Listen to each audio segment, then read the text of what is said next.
حالات بدل رہے ہیں یا واقعات بدل رہے ہیں۔ عظمیٰ، بریک سے پہلے ہم بات کر رہے تھے کہ یہ جو توشہ خانہ کے اندر آج سزا معطل ہوئی ہے، آپ نے دیکھا ہوگا نیب کا رسپانس، انہوں نے کہا کہ کوئی ہمیں اعتراض نہیں ہے۔ ابھی آپ جوڈیشری کی باتیں کر رہی تھی کہ جوڈیشری ایک پارٹی کو فیور کرتی ہے، مگر آپ دیکھیں کہ اگر اداروں کے پاس کوئی چیز ہی نہیں ہے پیش کرنے کو یا سزا معطلی کو روک نہیں رہے تو پھر اس کا قصور جو ہے وہ پی ٹی آئی کو تو نہیں دیا جا سکتا۔ نہیں جی، قصور تو میں سمجھتی ہوں کہ وہ میرا خیال ہے کہ سارا قصور ان کا جو ہے نا وہ دباؤ ڈالنے والوں کا ہے، کہ ان کو سارا دباؤ میرے خیال انہوں نے میاں نواز شریف کی دفعہ استعمال کر لیا، تو ان کو اب دباؤ ڈالنا ہی نہیں آتا کہ جو ہے وہ ان کو اب ان کے دباؤ میں کوئی آتا ہی نہیں ہے۔ وہ دباؤ اس وقت چلتا تھا جب میاں نواز شریف صاحب کے خلاف تضحیک آمیز جو ہے وہ گفتگو کر کے ریمارکس دے کر ان کی انسلٹ کی جاتی تھی، جب مریم نواز شریف صاحبہ کو اونچی آواز میں سلام کرنے پر صرف جو ہے وہ دھمکی دی جاتی تھی کہ ان کو ان کی بیل کینسل کر دی جائے گی۔ تو میرا خیال ہے سارا دباؤ تب استعمال ہو گیا ہے، اور اس وقت عدلیہ آزاد تھی، اب جو ہے وہ عدلیہ ظاہر بیچاری بہت مشکل میں ہے، بہت تکلیف میں ہے۔ اور یہ نیب نے بھی جو آج اگر توشہ خانہ کے اندر ان کے پاس نیب کے پاس کچھ کہنے کو نہیں ہے تو پھر مطلب میں تو یہی سمجھ سکتی ہوں کہ یہ ملک، جیسے حسنات صاحب نے کہا ہے کہ یہ ملک آئین و قانون پہ چلنا نہیں ہے، یہ بیانیے پہ چلنا ہے، یہ فیشزم پہ چلنا ہے، گالی پہ اور جو ہے وہ بدتمیزی پہ اور سوشل میڈیا بریگیڈ پہ چلنا ہے۔ میرا خیال ہے تمام کام چھوڑ کے بس یہی ایک کام کر لیتے، جتنی بڑی گالی دے گا وہ اتنا بڑا لیڈر ہوگا، جو جتنی زیادہ دھمکیاں دے گا اس کو اتنا زیادہ ریلیف مل جائے گا، اور جتنا بڑا جو چور اور ڈاکو ہوگا وہ اندر بیٹھ کر جو ہے وہ پولیٹیکل پارٹی کو اپنے آگے لگائے گا اور اداروں کو جو ہے وہ انڈرمائن کرنے کے بعد اس کی سب جے کا ہوگی۔ مگر اب یہ کوئی صاحب، اب جیسے عظمیٰ بھی کہہ رہی ہیں، ان کا بھی اپنا ایک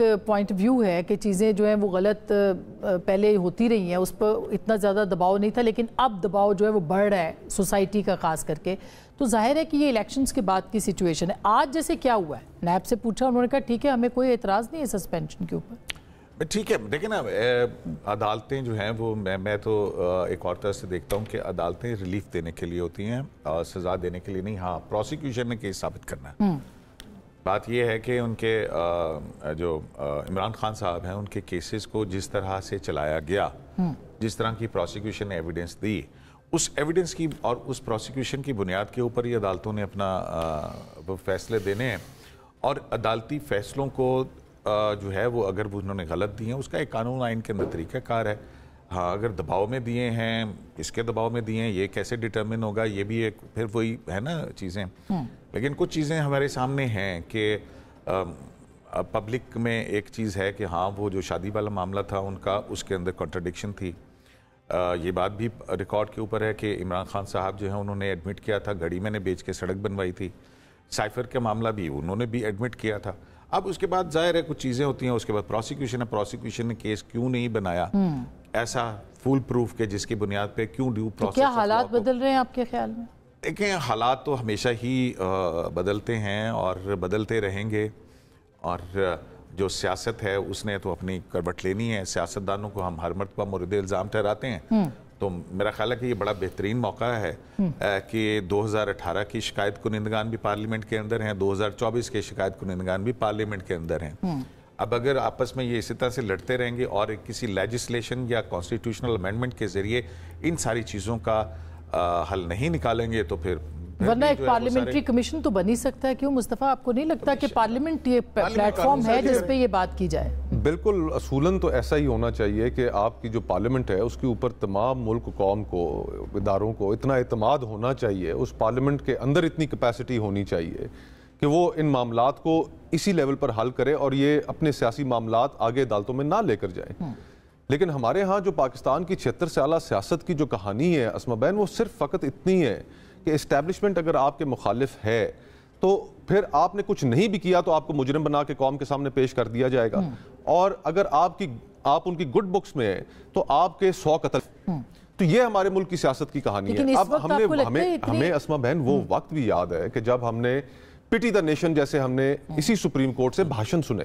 میاں نواز شریف صاحب کے پیناما کے کیس کے اندر پوری کی پوری خلیل جبران کی نظمیں لکھی گئی اور بتایا گیا کہ کتنا بڑا ظلم ہو گیا، اور پھر وہی عدالت جو تھی وہ چند سال بعد اس نے کہا نہیں بڑی غلطی ہوئی، ہم سے بڑی غلطی ہوئی۔ یہی کام بھٹو صاحب کے کیس کے اندر بھی ہو گیا۔ تو ہم اس سب حقیقت سے واقف ہیں کہ اس ملک کا جو عدالتی نظام ہے وہ کمزور ہے، نمبر ایک۔ نمبر 2 وہ ہمیشہ دباؤ کا شکار رہتا ہے، اور جج صاحبان ہمیشہ ڈیلیور کرتے ہیں ہماری اسٹیبلشمنٹ کے جو خواہش کے اوپر مبنی فیصلے ہوتے ہیں۔ اگر ہم نے اس چیز کو ٹھیک نہیں کرنا تو ہم ملک کو ٹھیک نہیں کر سکیں گے۔ کیا طریقہ ہے اس کا؟ اس کو دیکھیں، سوشل کانٹریکٹ ہم ایک بہت بڑی قربانی دینے کے بعد، ایک سانے سے گزرنے کے بعد، کہ ہم دوبارہ یہ غلطیاں نہیں دہرائیں گے۔ ہم نے 73 کا آئین تیار کیا، اس 73 کے آئین کے اندر ہم نے حدود و قیود بھی طے کر دیں کہ فلانے ادارے کا یہ کام ہوگا، فلانے کا یہ ہوگا۔ اور جس وقت انڈیپینڈنس آف جوڈیشری کی بات ہو رہی تھی، دیکھیں انڈیا کے اندر وہاں کی پارلیمان کو یہ اختیار حاصل ہے کہ وہ کسی بھی جج کو 2/3 اکثریت سے فارغ کر سکتی ہے۔ ٹھیک بات۔ یہی جب 73 کا آئین بن رہا تھا تو اس وقت ڈسکشن ہوئی، تو پاکستان کے جو منتخب کردہ اس وقت نمائندگان تھے، انہوں نے کہا کہ نہیں، ہم عدلیہ کی آزادی کو انشور کرنا چاہتے ہیں اور ہم یہ اپنے آئین کے اندر یہ بات نہیں ڈالیں گے۔ لیکن وہی عدالت، ایک چیز لے کے پھر میں عظمیٰ کے پاس جاتی ہوں۔ اب یہ جو موجودہ چیف جسٹس ہیں، اب تک کے ان کے سارے فیصلے، کوئی بھی فیصلہ آپ ان کا اٹھا لیں، اس میرا نہیں خیال کہ وہ آئین اور قانون سے بالاتر ہیں، ان کے مطابق ہیں۔ کیا آپ نہیں سمجھتے کہ اس وقت ان کے اوپر بھی جو پریشر، سوشل پریشر ڈالا جا رہا ہے، وہ بالکل غیر یقینی ہے؟ اسٹیبلشمنٹ اب ایک نئی اسٹیبلشمنٹ ہے سوشل میڈیا کے صورت میں یا سوشل پریشر کے دیکھیں اب اس کے اندر ظاہری بات ہے، اب ایک فیصلہ جو قاضی صاحب کا، جس کے اندر بلے کا نشان تحریک انصاف سے دوران الیکشنز میں چند الیکشنز شروع ہو چکے تھے، شیڈول آ چکا تھا، اس وقت جو ان کا نشان ان سے جب لیا گیا تو وہ ایک فیصلہ تھا جو اتنے پولرائزڈ انوائرمنٹ میں وہ اس کو پذیرائی نہیں ملی، اور لیکن اس کے باوجود پاکستان کے لوگوں نے 8 فروری کو اکثریتی جماعت و تحریک انصاف کو بنایا۔ تو پبلک سینکشن بھی ایک بہت بڑی چیز ہوتی ہے۔ اس وقت دیکھیں ہم جس سارے اس نظام کی بات کر رہے ہیں، یہ تمام سیاسی جماعتوں کے فائدے میں، ٹھیک، آج کے دن آپ کو فائدہ ہوتا ہے یا نقصان ہوتا ہے، آپ اس چیز کو بھول جائیں۔ آپ یہ دیکھیں کہ کیا مستقبل میں یہ آپ کے فائدے میں بات ہوگی کہ عدلیہ کے اندر جو میس ہے اس میس کو سٹریٹن آؤٹ کیا جائے، اس میس کو درست کیا جائے۔ آج آخری نقطہ اسما بہن کہ ہم یہ چاہ رہے ہیں، اس وقت ملک معاشی طور پر گھٹنوں پر گرا ہوا ہے کہ ملک کے اندر آ کر لوگ انویسٹمنٹ کریں۔ ایسے ملک کے اندر کوئی انویسٹمنٹ کرے گا؟ Banana republic